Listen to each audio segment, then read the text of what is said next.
What's good, everybody? I am StopD, and we are back again with EA Sports to bring you everything you need to know about training and ranking players in FC Mobile.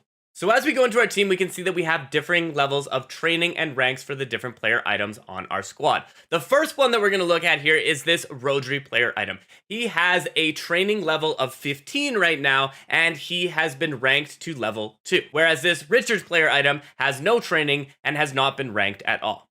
What training is going to do for your player items is it's going to help boost the stats. So you can see as we go on this Richards player item, as we put different players into this player item, the stats are going to improve as he goes up from level 1 up to level 5. Now you can put any player items that you have on the bench to train the player that you want. After we get to level 5, however, this player item is going to be unable to go any higher in training until we rank them. To get to the rank up section, we can click on the player item and click on rank up. This will bring us to the rank up page. In order to rank up the player item, we are going to need to use that exact same player item or one of the universal rank players to rank them up. Currently, universal rank players can be obtained through quests, through the star pass, and through exchanges. There are 2 universal rank player items in the game right now. One of them is going to allow you to rank players from an 80 to an 89 overall, and the other is going to allow you to rank players from a 90 to a 99 overall.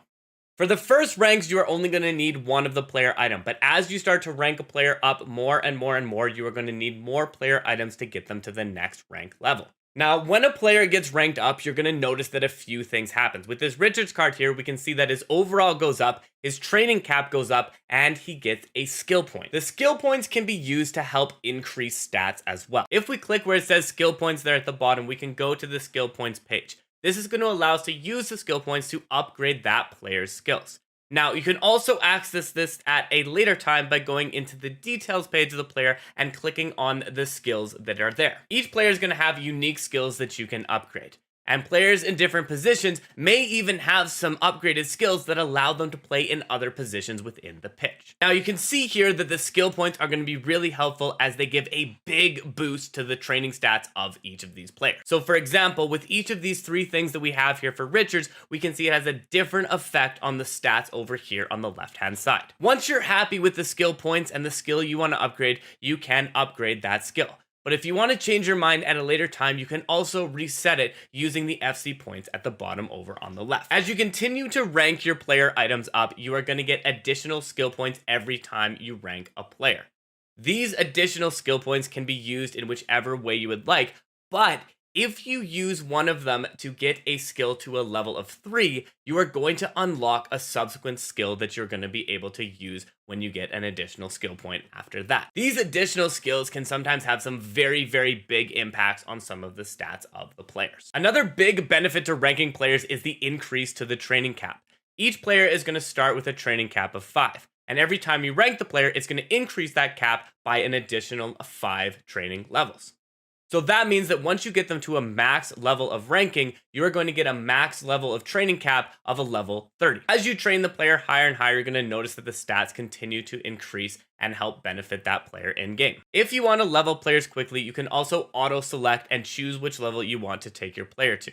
Just be careful when you put the players in to make sure that the players that you're putting in are the players that you actually want to use for training, because once you use them for training, you're not going to be able to get them back. Now, one important consideration when building out our squad in FC Mobile is which positions we play the players in. If we move a player out of position, they are going to receive a penalty to their overall. So you can see as we move Rodri around the pitch, he only has a 92 overall as a center back, a 90 as a right back, an 81 as a striker, an 81 as a left wing. But when we put him to the center mid position, he's still a 93 overall. His best position is going to be as a center defensive mid at 95. The reason why he still plays all right in the center mid position is because when you rank players up, they can actually get a secondary position sometimes. So Rodri is one of those players that can also play as a center mid, and he will get 98% of his overall now that we have him ranked up to a specific level. So as you rank a player up higher, they're going to become more comfortable in that secondary position. Now, this doesn't necessarily apply to every player, but when a player has a skill that allows them to upgrade into another position, you're going to see that position show up in orange below. So you can see here that the right mid position for Almiron shows up as we start to level up those skills. Well, there you have it. That is everything you need to know about ranking and training players in FC Mobile. Don't forget to subscribe up to the channel, smash that like button, and I look forward to seeing you next time. Stop D, out.